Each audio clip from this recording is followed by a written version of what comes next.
Welcome to Bills in Business, your go-to podcast for the latest developments in Texas legislation and business. I'm Laura Carr, co-founder of USLege.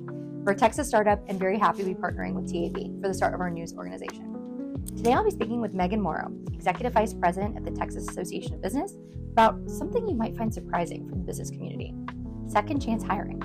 Specifically, we'll be talking about the Texas Second Chance Employers Coalition by the TAB Foundation starting in 2021. Okay, I'm very excited to have you, Megan, on the podcast. So I'm excited to welcome Megan Mauro, Executive Vice President of the Texas Association of Business. And Megan, it has been so fun working with you so far with Texas Chamber Business News.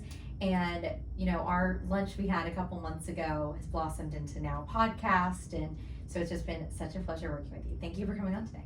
Well, thank you so much for having me, and it's been great working with you. And I was really just got this idea from our CEO, and talking to you over that lunch, I knew that if anyone could make it happen, it would be the USLege team and TAB. So happy to be here. So Megan, I would love to know a little bit more about the Texas Second Chance Hiring Coalition, and if you could explain to our listeners what that is. Yeah, so Second Chance Hiring is simply businesses that hire people that have either been impacted by the criminal justice system or have been formerly incarcerated. I know this is an issue you're really passionate about, so I would love to hear more about your background so our listeners know how you got involved in the Second Chance Hiring Coalition. Absolutely, I would love to answer that. So I don't have a background in criminal justice policy at all. And the good thing about working for a broad business association like TAB is we get to work on a lot of things. There's a lot of things I'm passionate about. And this one I am on a personal level because we've all made mistakes. I've made mistakes. So that's for a different podcast, Bills in Business After Dark. So coming soon. Just kidding. But really, we've all made mistakes. Either we got away with it or we just got lucky with the consequences. But I just think it's really important for people to get that second chance when they want it. And so personally, I'm compassionate about it. Professionally, it's great for business. So it's the best of both worlds. But speaking with my business hat on always in the TAB setting, because there is a fine line there, with what policies we support as far as protecting employers, but also allowing them and encouraging them to choose hiring practices that benefit their organization. Can you explain a little bit about the TAB Foundation and just for our listeners to explain what it is? Yeah, absolutely, and thank you for asking that because it does get a little bit confusing. So we're the Texas Association of Business, we're the State Chamber of Commerce, we're a C6 organization, and our number one goal is to advocate for business issues across the street of the Texas Capitol. Now we do have a TAB Foundation, which is a pure education arm where we educate communities and businesses on certain areas of interest, but it is not an advocacy organization. We do work hand in hand with each other, and our Second Chance Hiring Coalition is through the TAB Foundation, and we'll talk more about that. So I recently read your opinion piece on the Texas Second Chance Hiring Coalition. Can you tell our listeners a little bit more about it and what it is? Yeah, absolutely. So there's a Second Chance Employers Coalition that's national. Of course, Texas being Texas, our members wanted something of our own, which is very important. Texas is a large state, and so this coalition brings employers together that are already implementing second chance hiring initiatives or interested in doing so and want to be connected with businesses that have done so successfully to learn best practices. And when did you and TAB get involved in this, and what was the reason? Yeah, so about 3 years ago, and a couple of our members brought it forward. So specifically, and they'll appreciate this shout out, JPMorgan Chase, as you may know, Jamie Dimon, their CEO, has been very vocal and outspoken on the national level about how they implement second chance hiring and value that as a business organization. And so they really helped bring this initiative to TAB, and we applied for a grant to get seed funding, so thank you JPMorgan Chase. And then we've grown the coalition since with different trade groups across our industry representatives across the state, but also businesses in Texas that are operating successful second chance hiring initiatives. I know this is something that's changed, people are changing their perspective on all the time. What is kind of changed the perspective of a lot of businesses that you've seen lately in hiring new people from who've been incarcerated before? Yeah, well, I really think that, the information that is out there on what workforce we need and the skills that people get while they're incarcerated and when they're re-entering the workforce. And then also hearing from other businesses like JPMorgan Chase, Union Pacific, who are very open about their second chance hiring initiatives and how it's been helpful for their business bottom line. So you mentioned there was a book that was written by an economist who worked for the large scale commercial banks. What was that book called? Yes, I'm glad you asked. It's Untapped Talent. Okay. So this is one of my favorite books. And I'm not an economist, but I read this and pretend that I am. But it's pretty fascinating. So listeners are probably wondering, we're a business organization that represents employers. And for decades, we've advocated that employers dictate how they run their business, whether that's their internal practices or hiring practices.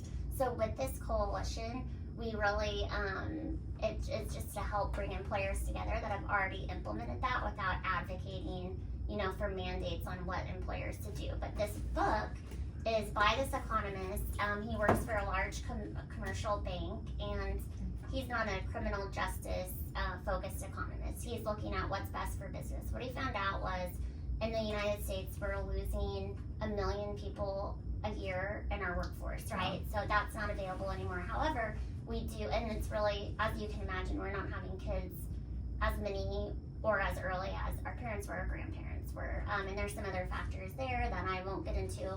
But that's kind of the overall picture. And then we have 70 million people that have been touched by the justice, or have been justice impacted, right? Like touched by the criminal justice system in some way.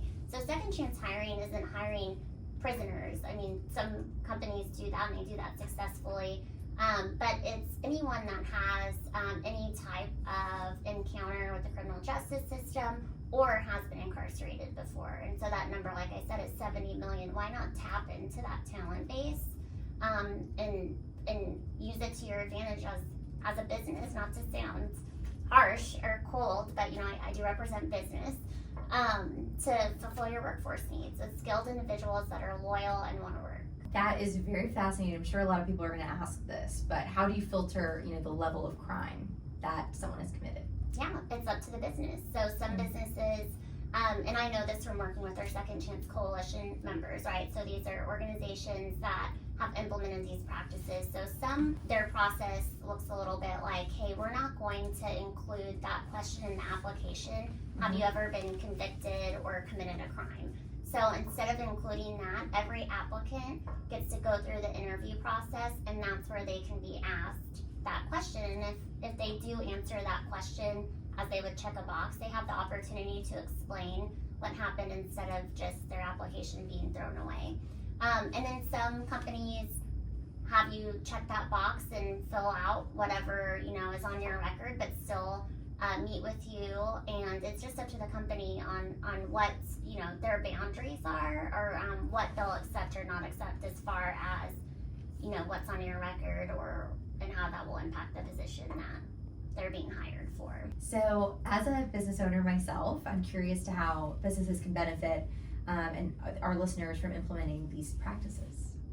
Yeah, so this book is also interesting because the author, the economist, and that's how he's always writing and speaking from the business economic perspective, which is fascinating because typically when people are speaking or working on criminal justice issues, it's not in that perspective.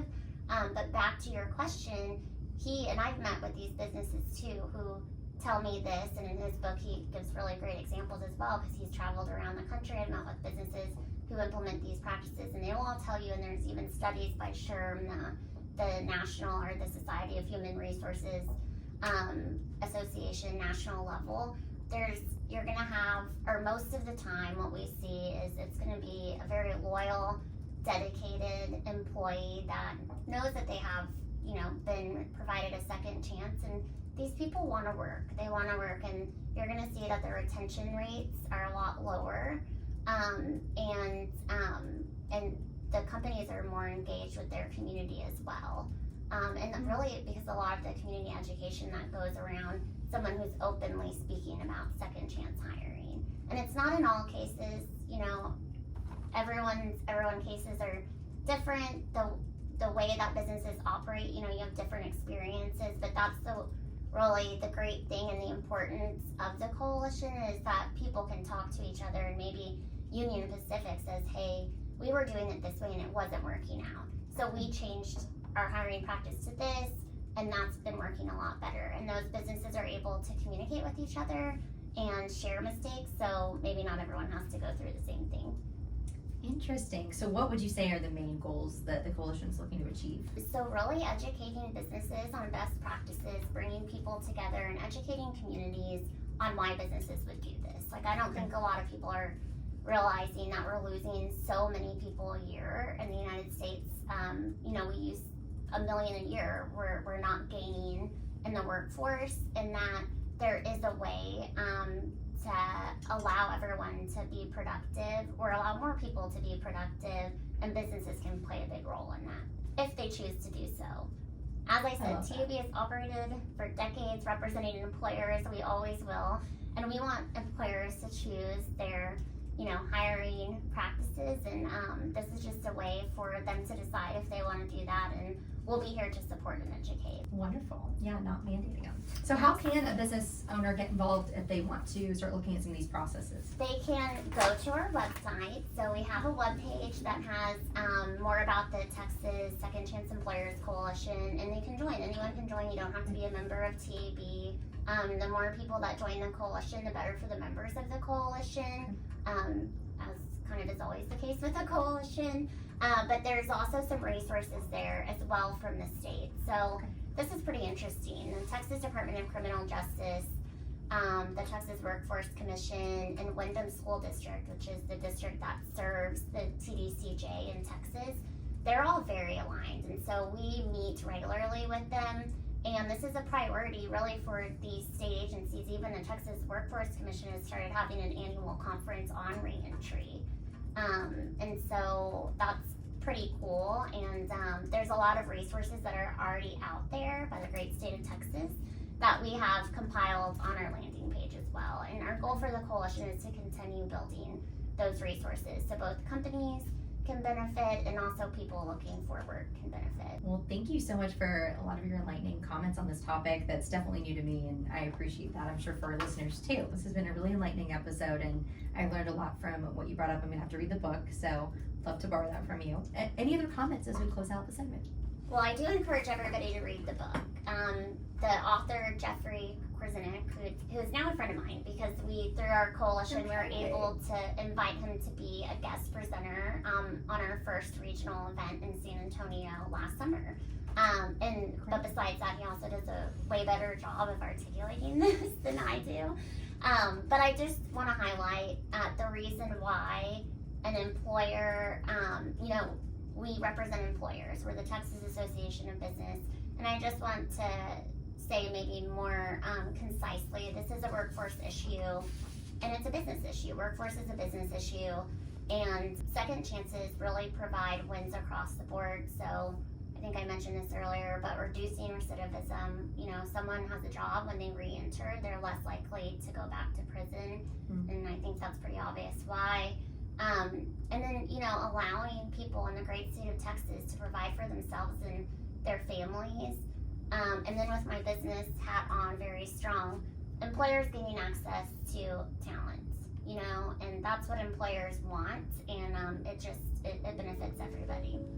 Well, thank you again, Megan. It's a pleasure working with you. I appreciate you coming on the podcast. And thank you to our listeners for tuning in, and be sure to subscribe for future episodes.